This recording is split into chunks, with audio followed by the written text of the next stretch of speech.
Louise Clark, and today I want to continue on from the last video I made last week, because for some reason the camera just switched itself off halfway through, so what I spoke of didn't get shown, only the first half hour. So I thought, well, let me finish what I was saying and do you another video today. So this is following on regarding the trafficking and so forth. I can't remember my title now. So what I wanted to continue on was saying that I'd said about the Tavistock Institute, funded by the Rockefellers, and I found out since also funded by the Rothschilds and the Queen, how they sort of orchestrate how the media works, how education works, how everything works really. And the Tavistock also have what's called think tanks, that are people that belong to them who work of how they can implement what their plans are, how they can implement the best. And so they're in different areas. So you'll have think tanks in education, think tanks in psychological aspects, health aspects, to further their agenda, the media.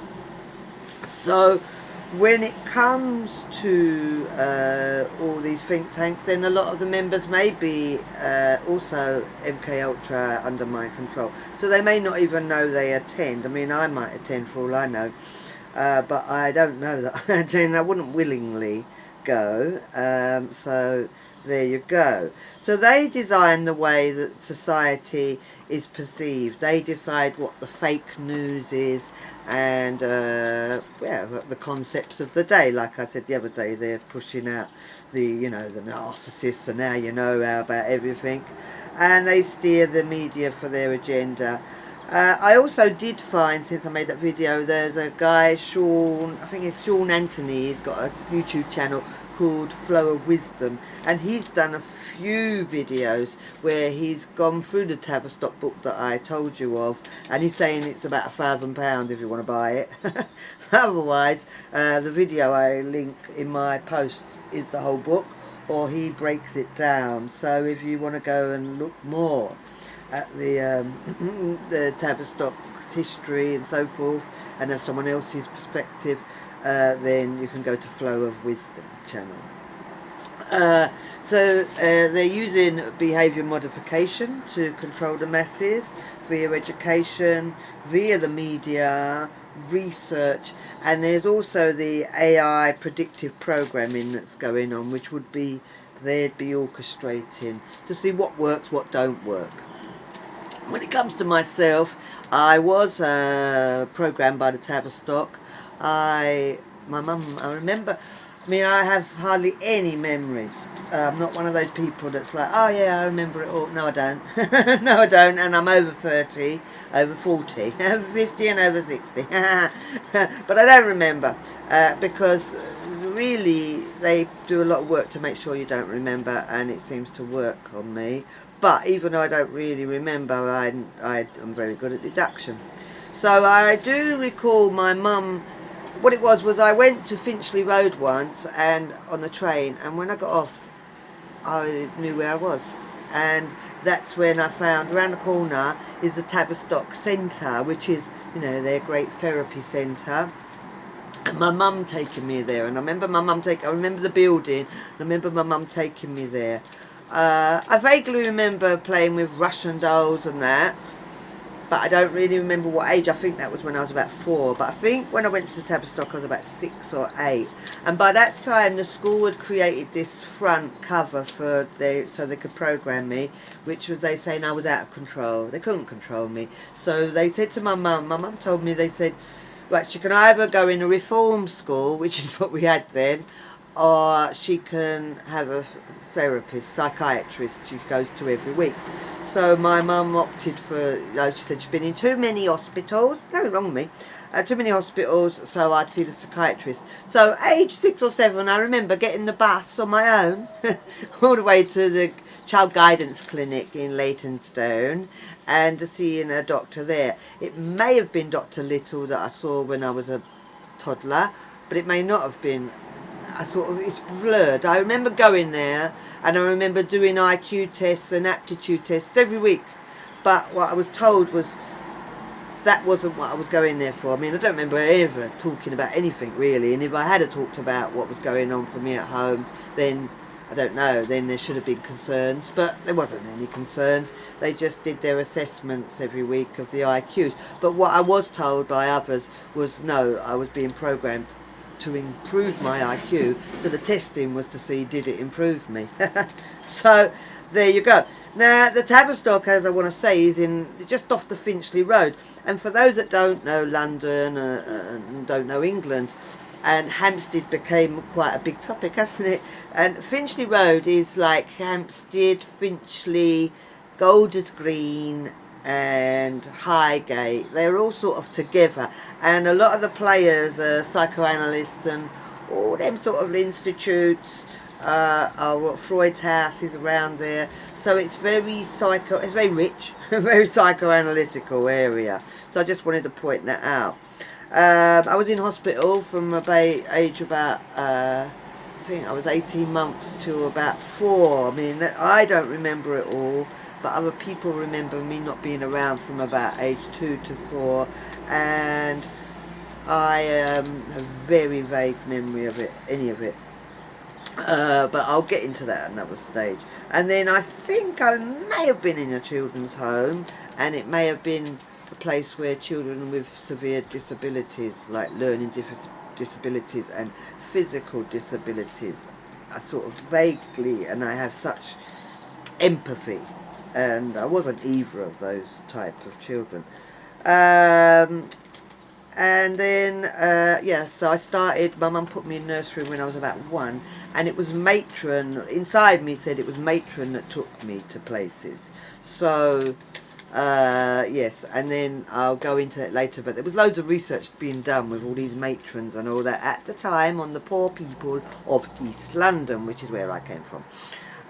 So what I wanted to say is not always, but well, basically to create the mind-controlled slave, to create D.I.D, you need to traumatize a person, and they have to have a predisposition to switch off and turn and create another alter, to create another person. That's a preconditioned, like it's in the DNA, it's genetically in the DNA. So they tend to take people that are from that DNA, and the bloodlines that people talk of, the big bloodlines, are carrying that DNA. So yes, it is very, very common once you start getting into the big bloodlines, which is why, I mean, they could be all the elite, and half of them don't really know that's because it's so covered. And I mean, you'll have D.I.D to make it look like, no, it all comes uncovered, and like, no, it doesn't. No, it doesn't, because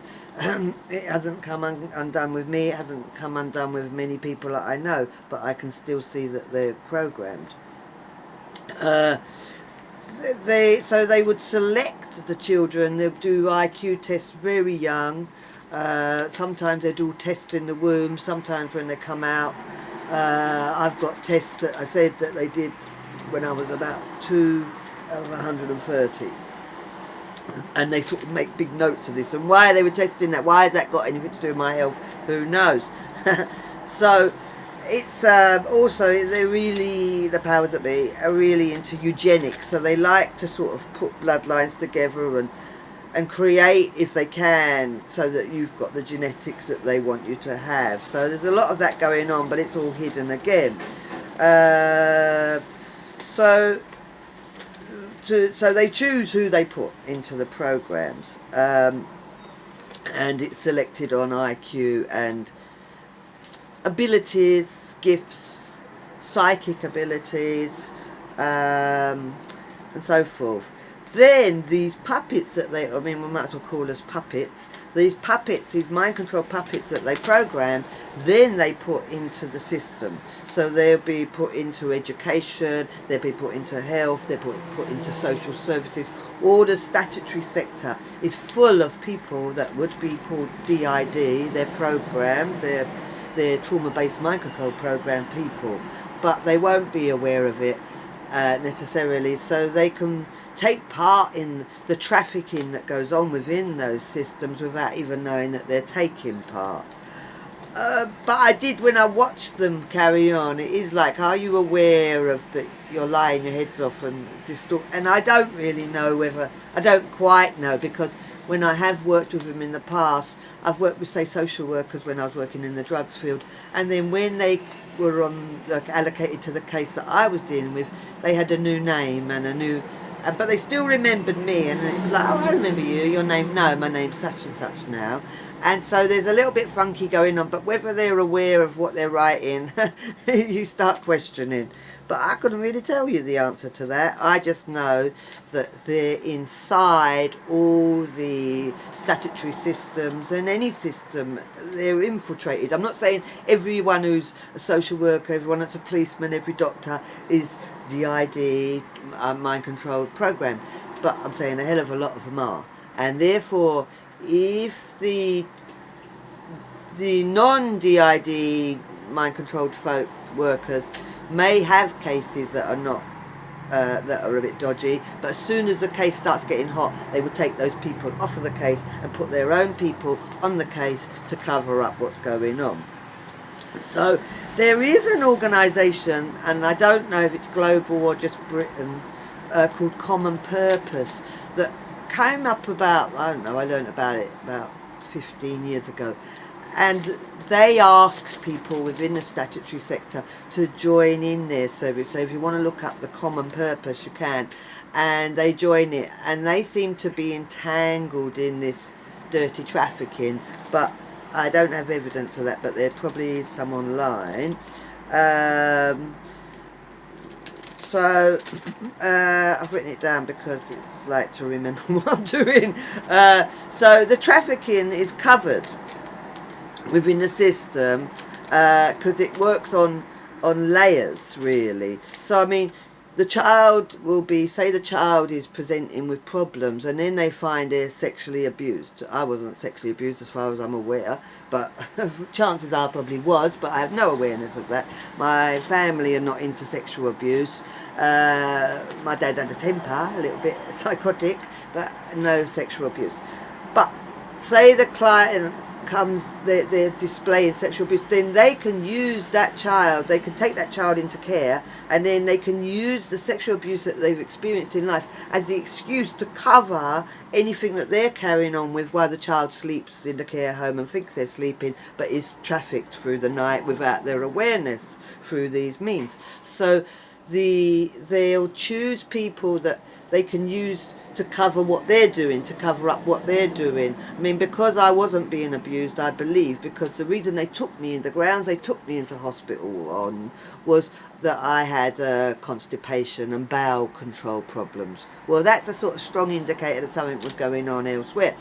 But they took me in under that. Now, as a result of that, because I'd get constipated and wouldn't go to the toilet, the solution was to stick pessaries at my backside, which obviously I would protest to, because it's rape, really. I mean, you can wrap it up and say, oh, it's care, but it's rape to do that to a child, really.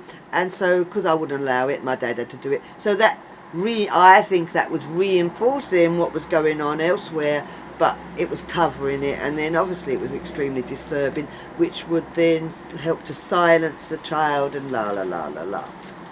So it's done in layers, so they'll have a surface layer to cover what they're doing. So it's like prostitutes. They may prostitute and know that they prostitute, but they don't know about the prostitution they're doing without their awareness, where they might be involved in snuff movies and stuff like that. So, yes, layers. So they create the layers, the excuse, and then they can carry on how they like and just blame the excuse rather than they've got a cover. So yes, that's that. Then they're involved in the training of therapists. So nowadays you have got therapists waking up and having clients that are saying, you know, they're D.I.D, and so these therapists who kind-heartedly want to help, some of them will be programmed themselves and others may not. But the training that's put on is not really 100% good for people that are under trauma-based mind control. It's good if it was just D.I.D, because it's all like healing and repairing the past, but mind control continues on. The use of a slave, they don't spend millions, billions on creating a slave and then that's it, it's over when they're past childhood. They carry on till the end of their days. So therefore it's like the therapy, you're just, all you're doing really, if you're just treating it as D.I.D, is healing the damage of the past, getting the person ready to be used again. So you're just like wet nursing their slaves really. If they mess up the slave, you know, if they torture them too much, then they need cleaning up, so send them to the therapist. But the therapists sort of come in and doing the training, but the only training available is training of how to work with D.I.D, which I will get onto another day maybe, on how to work with MKUltra survivor. Well, they're not, it's you call it survivors, but it's like it's continuing on. So is it survival? So that's why I say slavery. People say, oh no, don't call it that, but that's what it is. So yes, there's no one offering training as far as I know on how to work with people who have gone through MKUltra. It's just like, it's acknowledged and then it's just dismissed. We don't know nothing, we don't know, let's just carry back to D.I.D. So they don't provide anything for MKUltra, so no one's getting deprogrammed. It's funny that.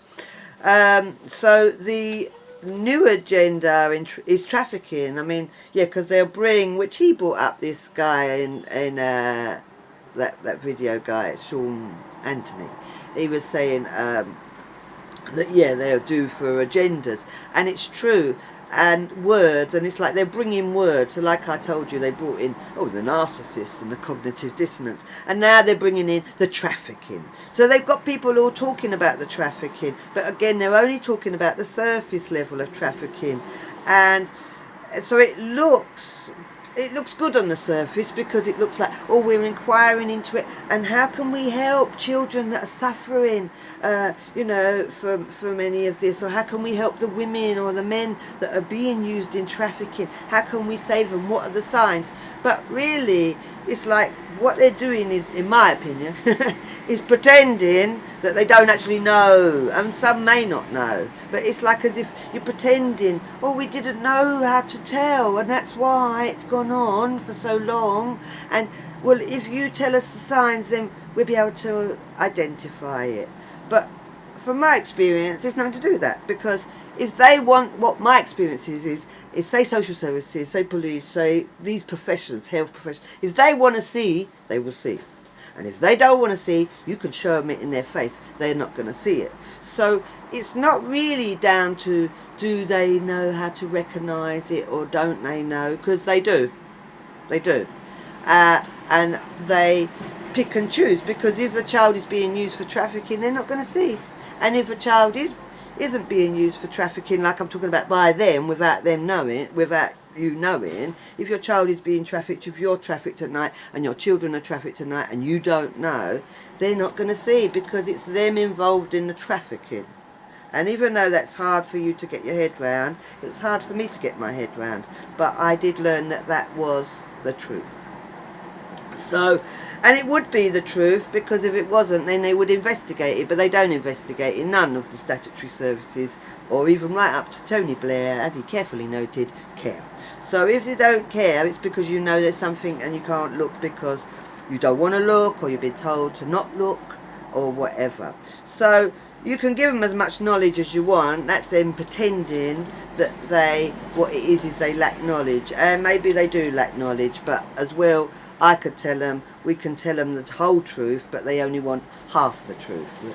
And they could end up using that knowledge against you. So when it comes to child trafficking, this is the serious issue, because social services utilise children within the care system. There's a whole trafficking going on, and they're just covering it up and not letting you know that that trafficking goes on. It's not just in Britain, because this is a global trafficking. When we're talking about MKUltra trafficking, we're talking about global. We're talking about the children are taken from one country to another country, sometimes brought back, sometimes moved round. It's my understanding that the last place they go is to Portugal, and once they go to Portugal they go underground and they're not coming out ever again. And if they're women, I hear that they go onto yachts and they're not coming back.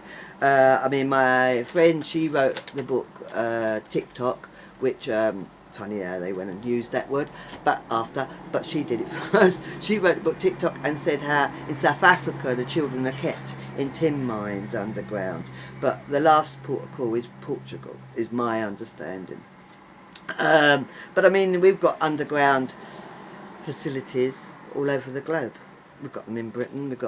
We've got roads going under England, and all through, everywhere. And that's where I think I was taken, because if you go underneath hospitals, you will get to the programming centres too. But they are not looking, so they won't see. Well, they do know, actually. They do know. Some do know. I know some do know, because they take people there. So the doctors know, but it's like, it's as if you want your job, you don't know.